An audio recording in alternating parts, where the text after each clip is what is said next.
The Wedding, bab 33, penulis Neng Neng. Jika sudah begini, terkadang penyesalan Renata jadi tidak ada artinya. Wanita itu kini tengah terdiam di dalam ruangannya dengan menangkup wajahnya sendiri. Bagaimana mungkin Renata menjadi sejahat itu pada Fauzan? Seharusnya di saat Fauzan terpuruk, Renata harus ada di sampingnya. Seperti dulu, di mana saat Renata terpuruk dan Fauzan adalah pria yang mengobati lukanya.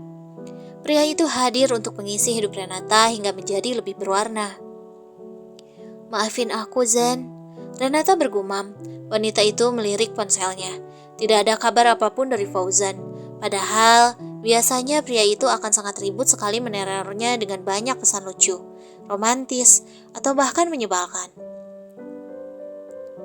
"Man, kenapa kamu gak bilang kalau suami saya selama ini pergi ke pabriknya?"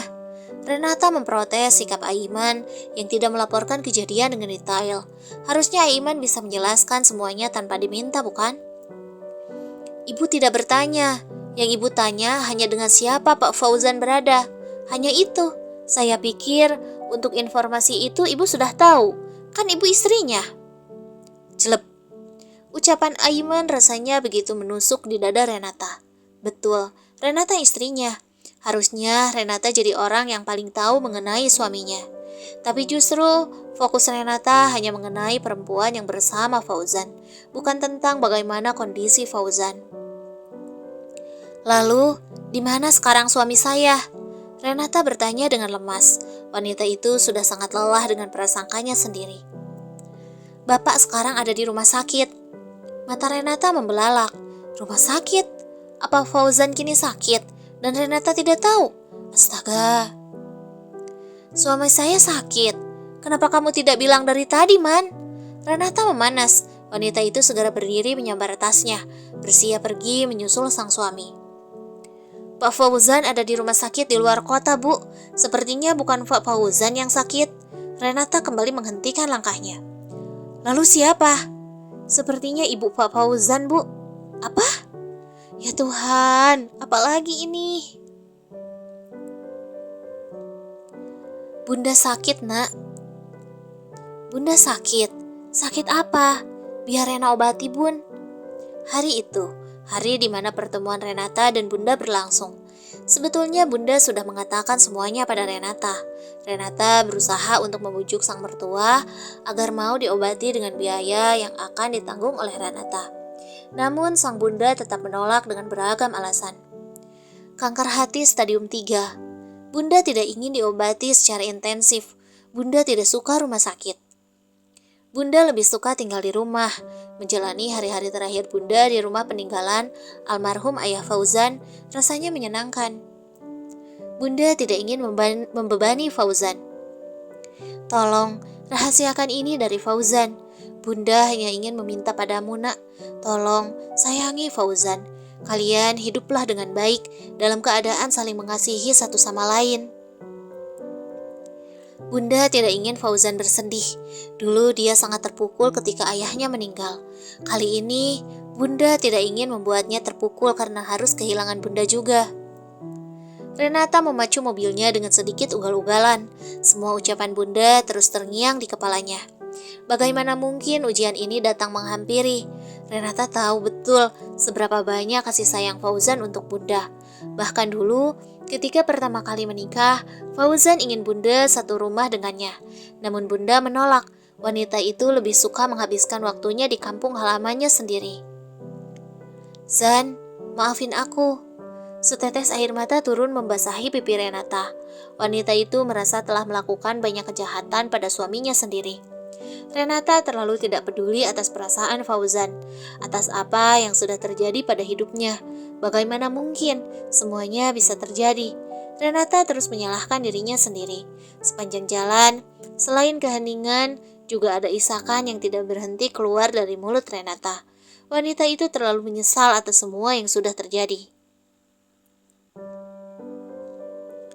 Dinginnya lantai rumah sakit kini menemani seorang Fauzan yang tengah duduk dengan lemah di atas lantai keramik berwarna putih. Pria itu tidak peduli dengan banyak orang yang berlalu lalang di hadapannya. Fauzan terlalu kaget juga letih dengan semua yang terjadi padanya belakangan ini. Kenyataan jika Bunda ternyata mengidap penyakit berat juga membuat Fauzan meraung-raung, menyalahkan dirinya sendiri atas minimnya perhatian Fauzan terhadap sang Bunda. Harusnya kamu bilang semuanya padaku, Sar. Aku membayarmu untuk merawat ibuku, untuk memberitahuku atas apa yang terjadi pada Bunda. Lalu mengapa kamu turut menyembunyikan semuanya dariku? Dengan tatapan nanar, Fauzan berkata lemah pada Sari yang kini berada di sampingnya. Berdiri dengan wajah sedikit takut, juga merasa bersalah. Maaf mas, tapi ibu melarang saya untuk... Harusnya kamu tetap memberitahuku, Sar. Aku anaknya. Fauzan memotong ucapan Sari, membuat gadis itu menunduk takut. Saya pikir Mas Fauzan sudah tahu. Sebelumnya ibu sempat mendatangi istri Mas Fauzan dan mengatakan semuanya, termasuk tentang penyakitnya. Jadi saya merasa menceritakan semuanya bukan ranah saya lagi. Ini urusan sensitif untuk keluarga Mas Fauzan. Saya tidak berhak ikut campur terlalu jauh. Sari menundukkan kepalanya. Apa? Jadi Renata sudah tahu semuanya? Sejak kapan? Fauzan mendongakkan kepalanya, menatap intens pada Sari. Lumayan lama mas, waktu itu ibu yang mendatanginya sendiri, tanpa saya.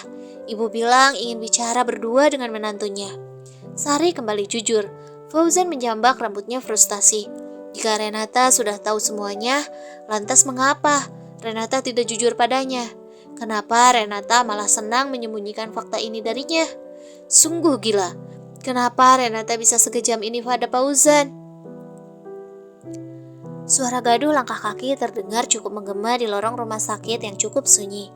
Waktu menunjukkan pukul hampir tengah malam, dan Fauzan kini masih berada di luar ruangan tempat Bunda dirawat. Zan! Fauzan mengangkat wajahnya, melirik pada sumber suara yang sudah sangat dia hafal. Fauzan seketika merasa kesal pada Renata yang tidak jujur padanya. Zan! Renata mendekat, menghampiri Fauzan yang terlihat berantakan. Pipi Fauzan terlihat lebih tirus, tubuhnya sedikit kurus. Kenapa Renata baru menyadarinya sekarang? Kenapa kamu gak bilang sama aku, Ren? Renata menghentikan langkahnya. Wanita itu tertegun dengan sikap Fauzan. Laki-laki itu terlihat kaku, dingin dengan wajah yang cukup datar. Sorot matanya yang sembab kini seolah tengah mengintimidasinya. Renata mengernyitkan keningnya tidak suka. Wanita itu merasa sakit kala tatapan Fauzan yang biasanya hangat, kini berubah menjadi sedingin es. Zan, Kenapa kamu tidak mengatakannya padaku? Kenapa kamu memilih untuk menyembunyikan semuanya? Padahal kamu tahu hal penting tentang Bunda. Apa Bunda tidak penting untukmu? Fauzan memojokkan Renata dengan kata-katanya, membuat Renata menggeleng seketika. Bunda penting untukku, Zan. Aku menyayangi Bunda. Renata tidak terima dengan tuduhan Fauzan. Atau justru, aku yang tidak penting untukmu? Apa perasaanku adalah mainan untukmu, Rena? Fauzan menuduh dengan sadis, membuat Renata membelalakan matanya. Apa maksudmu? Semua tidak seperti yang kamu pikirkan, Zan. Lalu seperti apa? Bunda sakit keras. Kamu tahu semuanya. Dan kamu merahasiakan semuanya dari aku. Apa kamu suka jika aku selamanya hidup dalam rasa penyesalan karena tidak bisa berada di sisi Bunda di saat terakhirnya? Itu maumu. Jahat sekali kamu, Rena. Renata kembali membelalakan matanya, tidak percaya atas semua tuduhan yang Fauzan lakukan. Tidak sedikit pun Renata terpikirkan hal seperti demikian. Namun, sepertinya Fauzan yang tengah kalut enggan mendengarkan apapun penjelasan dari Renata. Pria itu memilih menggelengkan kepalanya, lalu pergi entah kemana, meninggalkan Renata yang kini tengah mengusap setetes air matanya.